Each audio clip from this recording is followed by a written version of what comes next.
La bonne foi et la mauvaise foi. Il y a bien longtemps, la bonne foi et la mauvaise foi partirent ensemble pour un long voyage. Chacune d'elles avait emporté dans ses bagages la nourriture qui lui était nécessaire pour la durée du périple. Plutôt que d'ouvrir les 2 sacs de vivres à chaque repas, elles décidèrent, d'un commun accord, de commencer par manger ensemble les provisions de la bonne foi. Puis, lorsqu'il n'y en aurait plus, de s'attaquer à celle de la mauvaise foi. Ainsi fut fait. Quelque temps après, toutes les réserves de la bonne foi furent épuisées. Le moment était venu d'entamer celle de la mauvaise foi. Or, celle-ci ne l'entendait plus de cette oreille. « Je ne partagerai mes vivres avec toi qu'à une condition, » dit-elle à la bonne foi. « Laquelle ?» demanda la bonne foi, surprise que sa compagne revienne sur leur arrangement. « Si tu veux que je te donne à manger, laisse-moi d'abord te crever les 2 yeux. » La bonne foi fut stupéfiée par ces paroles. Cependant, la faim commençait à lui tordre l'estomac, et pour ne pas périr d'inanition, elle n'eut pas d'autre choix que de se plier à la volonté de la mauvaise foi. Mais dès que la bonne foi eut les 2 yeux crevés, au lieu de la nourrir comme elle l'avait promis, la mauvaise foi l'abandonna lâchement et reprit la route toute seule.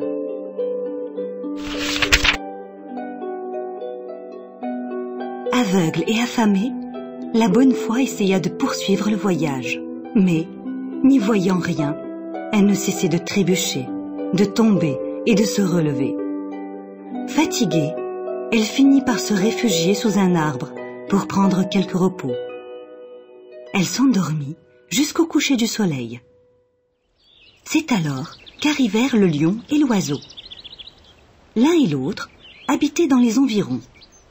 Et tous les soirs, ils avaient l'habitude de se retrouver au pied de l'arbre pour bavarder et commenter les divers événements de la journée. La nuit étant tombée, ils ne virent pas la bonne foi assise contre le tronc et commencèrent à deviser entre eux. « Ô oiseau, dis-moi donc ce que tu as vu depuis les cieux !» demanda le lion à l'oiseau. L'oiseau raconta. « Ô lion, en survolant une contrée, j'ai remarqué que tous ses habitants étaient devenus aveugles. Si seulement ils savaient que les feuilles de l'arbre auprès duquel nous nous trouvons sont miraculeuses. Il suffit de s'en frotter les yeux pour guérir de la cécité, par la volonté d'Allah. »« Tu dis vrai. Et qu'as-tu vu d'autre ?» interrogea le lion. « Continuant mon vol, j'ai eu envie de me désaltérer à une source réputée intarissable. À ma grande surprise, j'ai vu qu'un gros rocher bloquait la source, empêchant l'eau de couler. Un peu plus loin, les gens de la tribu installés au bord de l'oued asséché mouraient de soif. » Les 2 amis se donnèrent encore quelques nouvelles, puis s'en allèrent. Dissimulée par l'arbre, la bonne foi avait tout entendu de leur conversation. Dès le lever du jour, elle prit quelques feuilles de l'arbre et s'en frotta les yeux. Aussitôt, elle recouvra la vue. Elle cueillit alors une brassée de ces feuilles miraculeuses, puis se mit en chemin, à la recherche de la tribu des aveugles. Lorsqu'elle l'eut trouvée, elle leur offrit les feuilles et leur conseilla de s'en frotter les yeux. Ce qu'ils firent, et aussitôt, ils recouvrirent la vue. Après les remerciements et les réjouissances, la bonne foi reprit sa route, à la recherche de la tribu des assoiffés. Lorsqu'elle l'eut trouvée, elle les informa qu'un gros rocher obstruait la source. Elle leur suggéra de s'y rendre et d'unir leurs forces pour le déplacer. Après de nombreux efforts, le rocher fut retiré et l'eau fraîche jaillit de la source, courut le long de l'oued et commença à le remplir.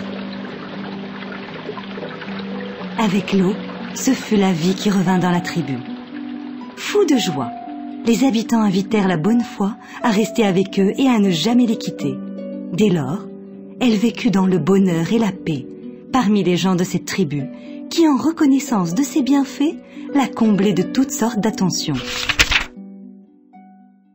Or, il advint que la mauvaise foi s'arrêta dans cette tribu au retour de son voyage. À sa grande surprise, elle apprit que la bonne foi vivait là. Heureuse, et entourée de respect et d'affection. Elle fut encore plus étonnée quand elle sut que la bonne foi y voyait aussi bien qu'elle-même.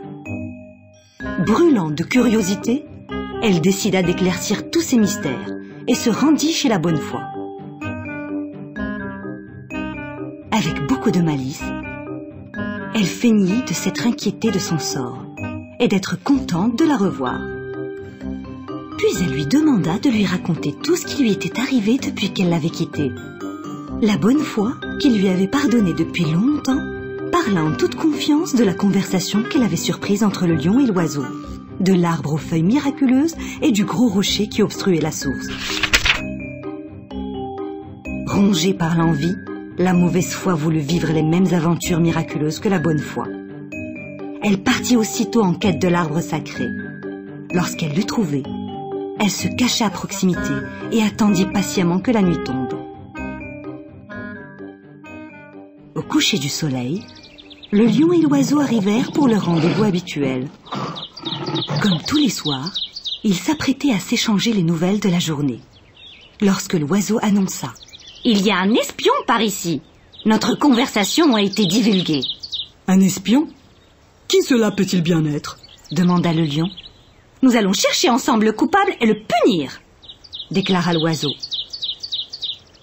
Ils découvrirent rapidement la mauvaise foi et lui réservèrent le sort qu'elle méritait. Ayant affaire à plus fort qu'elle, la mauvaise foi récolta enfin ce qu'elle avait semé et fut châtiée pour ses mauvaises actions.